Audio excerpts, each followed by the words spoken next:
প্রণয় রায় হাত তুলছেন, কি বলবেন প্রণয় দা? আদৌ শুধুমাত্র একটা ছাত্র আন্দোলন ছিল নাকি, আমি যেটা বারবার প্রশ্ন করছি, পূর্ব পাকিস্তানের পুনর্জন্ম হলো এবং আরও একবার আরও কিছু যেটুকু অল্প সংখ্যক রয়েছে হিন্দু তাদের ছিন্নমূল হওয়ার সময় চলে এলো? কোনটা?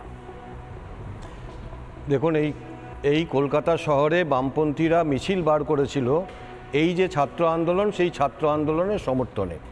যে ছাত্র আন্দোলন থেকে আপনারা দেখলেন বাংলা যাদের ভারত যাদের মামাবাড়ি, বাংলা ছাড়ো তাড়াতাড়ি যে স্লোগান উঠেছিল। একটু আগে বামপন্থী প্রতিনিধি এখানে খুব চিৎকার করছিলেন, তিনি রুটি রুজি কর্মসংস্থানের কথা বলছিলেন, সাথে সাথে এটাও বললেন ওটা আমাদের দেশ, ওখান থেকে আমরা চলে এসেছি। আমাদের প্রশ্ন তো এটাই, এই জ্যোতি বসু প্রশান্ত সুররা রুটি রুজির আন্দোলনটাও পূর্ব পাকিস্তানে না করে, বাংলাদেশে না করে ভারতবর্ষে এসে রুটি রুজির আন্দোলনটা করলেন কেন? জ্যোতি বসু, প্রশান্ত সুর এবং যিনি বলছেন ওই দেশটা আমার ছিল, এখানে আমাদের পূর্বপুরুষরা চলে এসছেন, তারা হিন্দু ছিলেন বলেই ওই দেশটা ছেড়ে আজকে চলে আসতে হয়েছে। এবং আজকেও যে আন্দোলন হচ্ছে, এই আন্দোলনের সাথে সংরক্ষণের কোনো সম্পর্ক নেই, এই আন্দোলনের সাথে ছাত্রদের কোনো সম্পর্ক নেই। এই আন্দোলন পুরোপুরি পূর্ব পাকিস্তান বা পাকিস্তানের মদতে এবং আরও কিছু বিদেশি রাষ্ট্র থাকতে পারে তাদের মদতে এই আন্দোলন চলছে বাংলাদেশকে হিন্দু শূন্য করার জন্য। যেটা আপনারা দেখাচ্ছেন যে সেখানে মন্দির ভাঙচুর হচ্ছে, হিন্দুদের উপর আক্রমণ চলছে। কিন্তু মুশকিলটা হচ্ছে আমরা সবটা চোখে দেখেও এখানে এই যে কমিউনিস্ট শক্তি, এখানে কিছু আঞ্চলিক দল, তারা এই যে সত্যতা, এই সত্যতা ভোট ব্যাংকের স্বার্থে তারা স্বীকার করে না বা কখনো কখনো তাকে মদত দেয়। কয়েক বছর আগে আমরা এই পশ্চিমবঙ্গে দেখেছি সিএএ তখনও লাগু হয়নি, কিন্তু সিএএ নিয়ে হঠাৎ করে পশ্চিমবঙ্গ জ্বলে উঠলো, ট্রেন বাসে আগুন লাগানো হলো, বিভিন্ন জায়গায় ভাঙচুর করা হলো। কারা তারা? আমরা জানি আজকে বাংলাদেশের যে শক্তির উত্থান হচ্ছে, যে শক্তি আজকে এই তাণ্ডব চালাচ্ছে, সেই শক্তির একটা অংশ পশ্চিমবঙ্গে তারা আশ্রয় নিয়ে আছে।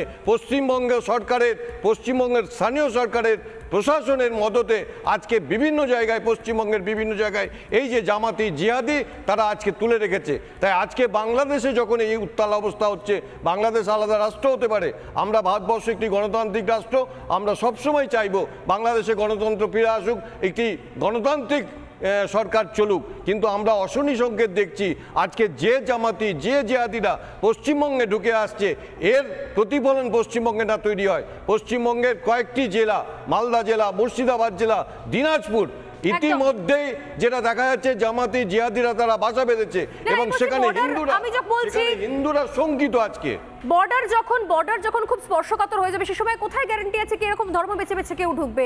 আমার প্রশ্ন হচ্ছে যে এর জন্য সত্যি সত্যি মানে এই আন্দোলন, এই মানে তাণ্ডব, এই জল্লাদের মুক্ত মঞ্চ যেটা হয়ে রয়েছে, এগুলোকে আমরা এপার থেকে সাপোর্ট করে গেছি এতদিন পর্যন্ত। রাধামোহন বাবু, দেখুন, আমি একটা কথা বলি, আমি এখানে সবাইকে হাত জুড়ে একটা কথা বলবো যে এটাকে কোনো রাজনীতিকরণ না করা হোক, ফার্স্ট। সেকেন্ড হচ্ছে যে প্রণয়দা যেটা বললেন যে মালদা বা বাকি নর্থ বেঙ্গলের কথা, তো সেটা হচ্ছে দেখুন, আজকে বাংলা বিভাজনের একটা বিল পাস করা হলো, যে আমাদের সরকারের এটা, যেটা বাংলা বিভাজনটা আগেনস্টে। তো এটাতে কিন্তু আমাদের বিরোধী দলনেতাও কিন্তু সমর্থন করেছে। আপনি যে এটা বললেন না যে আমরা সাপোর্ট করছি, না আমরা জামাতি জিহাদিদের কথা বলেছি, সিএএর বিরুদ্ধে আন্দোলন এখানে হয়েছে কিনা একটু বলতে দিন। না তাহলে গুলাচ্ছেন কেন?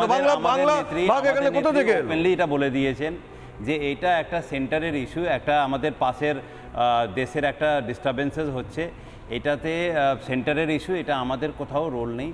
ফার্স্ট। সেকেন্ড হচ্ছে যে এটা সেন্টারের উপরেই আমরা ছেড়ে দিচ্ছি, সেন্টার যা ডিসিশন নেবে আমরা মেনে নেব। আমরা তো এটা ওপেনলি বলে দিয়েছি, তাহলে আমাদের রোল কোথায়? হ্যাঁ, আপনি এটা নিশ্চয়ই বলতে পারেন যে লেফটিস্টরা যেটা খেলা খেলছে এটা খুব নোংরা খেলা, এটা জনগণ দেখছে, তাই জন্য লেফটিস্টদের আর ভোট জনগণ দেয় না। লেফটিস্টরা প্রত্যেক এই যে যখন স্টুডেন্ট প্রোটেস্ট হলো বাংলাদেশে, সেটা সমর্থনে লেফটিস্টরা প্রোটেস্ট বের করলো, শান্তিনিকেতনে করেছে, আপনার বিশ্বভারতী এখানে করেছেন, আজকে করেছেন, সাদার স্ট্রিটে করেছেন, ঠিক আছে?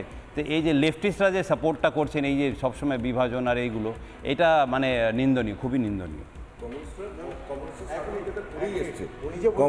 কর্মসংস্থানের কথা কমরেড ইলা মিত্র তিনি কি কর্মসংস্থানের জন্য এখানে চলে এসেছিলেন? তার সঙ্গে পাকিস্তানের জেলে কি হয়েছে? এটা হতে পারে না কখনো। আমি কি কর্মসংস্থানের জন্য আমি বলছি যে পরিস্থিতি এই মুহূর্তে হয়ে রয়েছে, যে পরিস্থিতি এই মুহূর্তে হয়ে রয়েছে, ক্লোজ করার আগে আমরা ব্রেকিং নিউজ, দুটো ব্রেকিং নিউজ দিকে নজর রাখবো। আরো এক জায়গায় শেখ বঙ্গবন্ধু মুজিবুর রহমানের মূর্তি ভাঙা হচ্ছে। আমি আরো একবার দেখাই, জায়গায় জায়গায়, আমি বললাম না যেখানে যেখানে স্মারক আছে, যেখানে যেখানে মূর্তি আছে, দেখুন মূর্তির উপর উঠে হাতুড়ি দিয়ে ভাঙা হচ্ছে, নিচে ভিডিও করা হচ্ছে, হাততালি দেওয়া হচ্ছে, উল্লাস চলছে, উল্লাস চলছে। আমি জানি না দিনভর আমাদের কতবার কতগুলো এই ধরনের ভিজুয়াল দেখানো যেতে পারে। আরো একটা ভিজুয়ালের দিকে নজর রাখবো আমি এই মুহূর্তে। আমি টিমকে বলবো যে ভিজুয়ালগুলো আসছে এই মুহূর্তে চট্টগ্রামের লালদিঘি থেকে, সেই ভিজুয়ালের দিকে নজর রাখতে বলবো। চট্টগ্রামের লালদিঘি নবগ্রহ মন্দির, সেখান থেকে একটা ভিজুয়াল আসছে, আমি টিমকে বলবো অত্যন্ত দ্রুততার সঙ্গে সেই ভিজুয়ালটাও দিতে, যেখানে গোটা, আমি বলবো আমার টিমকে যদি ডাইরেক্ট সেই ভিজুয়াল আমাদেরকে দেখাতে পারে। এই মুহূর্তে যে ছবি আপনারা দেখছেন, এই ছবি শুধুমাত্র এক জায়গা নয়, যেখানে যেখানে যেখানে যেখানে মূর্তি রয়েছে, স্মারক রয়েছে, ভাবতে অবাক লাগে যে এই ছবিটা দেখতে হচ্ছে আমাদের প্রতিবেশী দেশের থেকে। আমি লাস্ট আমার টিমকে অনুরোধ করব, বাংলাদেশের এই মুহূর্তে আমার কাছে যে আপডেট আসছে চট্টগ্রামের লালদিঘি পার নবগ্রাম মন্দির, সেই ভিজুয়ালটা একটু এক্সটার্নাল 11 থেকে যদি চালানো যায়, আমি টিমকে অনুরোধ করবো সেই ভিজুয়ালটা একবার দেখিয়ে দেওয়ার জন্য। এক্সটার্নাল 11 থেকে দেখুন এই ছবি, কিছুক্ষণ আগেই বলছিলাম আজ বিকেলের ছবি, ঠিক সন্ধে হওয়ার মুখে মন্দিরে হামলা, মন্দিরের সামনের অংশ জ্বালিয়ে দেওয়া হলো। চট্টগ্রাম থেকে আসছে, আমি আবারও বলছি, আমি জানি না সত্যি কোথাও কিসের যজ্ঞ শুরু হয়েছে, কাদের নিধন করার যজ্ঞ শুরু হয়েছে, কারা রয়েছে এই ধরনের হামলার পেছনে। এই ছবি হচ্ছে বাংলাদেশের চট্টগ্রামের লালদিঘি পার নবগ্রহ মন্দির, সেখান থেকে নবগ্রহ মন্দিরে সেখানেও হামলা চালানোর ঘটনা ঘটলো এবং সেখানেও ভাঙচুর করে আগুন জ্বালিয়ে দেওয়া হচ্ছে। আবারও সে একই প্রশ্ন রাখলাম, সত্যি কি আদৌ ছাত্রদের আন্দোলন বলে এখনো মনে করছেন এক শ্রেণীর মানুষ? প্রশ্ন রইল আমার। সময় একদম শেষ, আর বিরতি নিয়ে ফিরে আসছি। প্রত্যেকে ধন্যবাদ জানিয়ে সঙ্গে থাকুন।